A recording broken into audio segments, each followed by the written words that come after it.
बनावट कागदपत्र, खोट्या नोटरीचे शिक्के, न झालेली सर्वसाधारण सभा आणि थेट धर्मादाय संस्थेच्या अध्यक्षपदावरच कब्जा. अहिल्यानगरमध्ये एका नामांकित ट्रस्टमधील कथित मोठा गैरव्यवहार उघडकीस आलाय.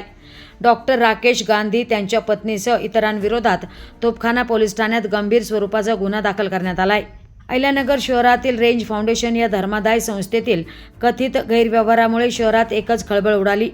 संस्थेचे सचिव अमित रसिकलाल कोठारी यांनी दिलेल्या फिर्यादीनंतर डॉक्टर राकेश कांतीलाल गांधी, राजश्री राकेश गांधी, मोहित कांतीलाल बोरा आणि इतर अज्ञात व्यक्तींविरोधात फसवणूक, बनावट कागदपत्रे तयार करणे, विश्वासघात आणि कट रचल्याप्रकरणी गुन्हा दाखल करण्यात आलाय. फिर्यादीनुसार 8 फेब्रुवारी 2022 रोजी सर्वसाधारण सभेचा अजेंडा काढण्यात आल्याचे आणि 23 फेब्रुवारी 2022 रोजी सभा झाल्याचे कागदोपत्री दाखवण्यात आले. मात्र प्रत्यक्षात अशी कोणतीही सभा झालीच नसल्याचा आरोप करण्यात आला. संस्थेच्या सदस्यांना कोणतीही नोटीस किंवा सूचना देण्यात आली नव्हती. तरीही काही सदस्य उपस्थित होते आणि त्यांनी सह्या केल्याचे बनावट नोंदीमध्ये दाखवण्यात आल्याचा दावा फिर्यादीने केलाय. या कथित बनावट सभेच्या आधारे डॉक्टर राकेश गांधी यांना संस्थेचे अध्यक्ष तर त्यांच्या पत्नी राजश्री गांधी यांना पदाधिकारी म्हणून दाखवण्यात आल्याचा आरोप आहे. एवढेच नव्हे तर या बदलाच्या आधारे धर्मादाय आयुक्त कार्यालयात चेंज रिपोर्टही सादर करण्यात आल्याचे तपासात समोर आले.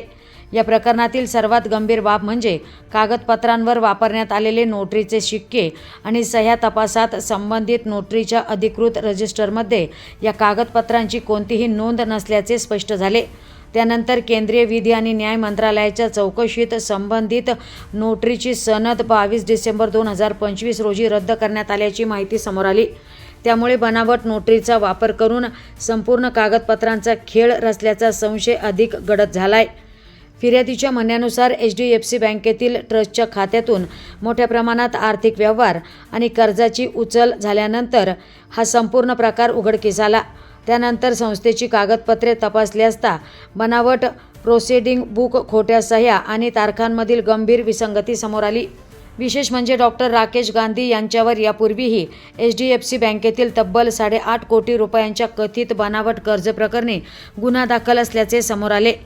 त्या प्रकरणाची चर्चा सुरू असतानाच आता धर्मादाय संस्थेवर कथित बोगस कागदपत्रांच्या आधारे ताबा मिळवल्याचा नवा गुन्हा समोर आल्याने शहरात मोठी खळबळ उडाली.